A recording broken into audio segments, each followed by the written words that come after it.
Thank you, Deputy Speaker. Well, I'd like to thank the member for Robertson for tabling this very important motion, because I'm very pleased to be here today to speak about aged care.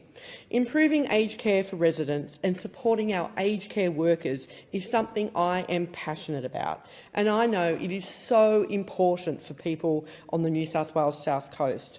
I remember vividly one conversation with a family member with his mum in aged care. He lived away, but he said, "I worry about my mum. Can you please just fix aged care?" With the Gilmore electorate having the second oldest demographic in Australia, there are many elderly people who need care in our region, and many workers who show up day in, day out to take care of the ones we love. Before I was elected in 2019, aged care workers came to me many times, crying out for more support. They said they just wanted more time to be able to care for residents. They wanted aged care workers to be remunerated for the important work they do, and they wanted to be able to attract and retain aged care workers in recognition of how important aged care is to our loved ones. Deputy Speaker, the Royal Commission into Aged Care Quality and Safety described the former government's approach to aged care as, and I quote, "the minimum commitment it could get away with." That's what aged care looked like under the former government, the bare minimum. But the tide is turning. I'm proud that the Albanese Labor government is working to fix the aged care sector. I care deeply about the people and families who rely on aged care, the dedicated workforce that sustains it, and the quality of care they provide. Older Australians deserve better than a broken aged care system, and since being elected, we have hit the ground running. Our reforms are producing real, tangible results on the ground, and I've seen them working. The Albanese Labor government committed $11.3 billion to fund and deliver a pay rise for aged care workers. That's a 15% pay rise for these essential workers. That's around 250,000 aged care workers in this country getting a pay rise, which is long overdue. Aged care workers can now feel happy to have a government that understands the physical and emotional demands of their work, as well as the skills required. A government who knows they deserve proper recognition in their pay.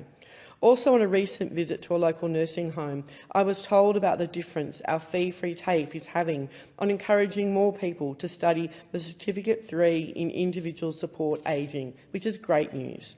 We've also brought in 24/7 registered nurses to enhance the quality of care for older Australians and mandated an increase in care time per resident. This is in direct response to the Aged Care Royal Commission's recommendations. Having nurses in aged care facilities 24/7 is the right thing to do.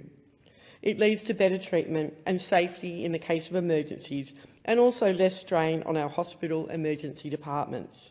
And quality care is better than emergency intervention, and proper nutrition is key to better care. Food and nutrition in aged care homes is another issue we're addressing. 2/3 of older Australians were malnourished or at risk of malnourishment under the former coalition government. The importance of good nutrition can't be understated. The Albanese Labor government has invested $12.9 million to improve food quality and nutrition in aged care. This includes the establishment of a dedicated food, nutrition and dining support unit, menu and mealtime assessments, dietary guidelines and a communication campaign to raise awareness of residents' nutritional needs.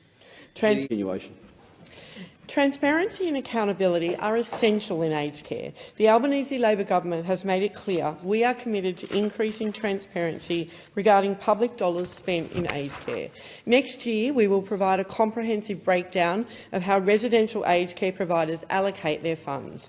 This will mean residents and families can make informed choices about their care providers. People will finally be able to see where and how the money is spent. We've listened to the experts and heard the voices of those who were impacted. The Royal Commission gave a voice to vulnerable older Australians, and we listened. Our 2023 budget allocated a record $36 billion to aged care, addressing 69 recommendations in full or in part. And we will continue our work in transforming the aged care sector into something all Australians can be proud of.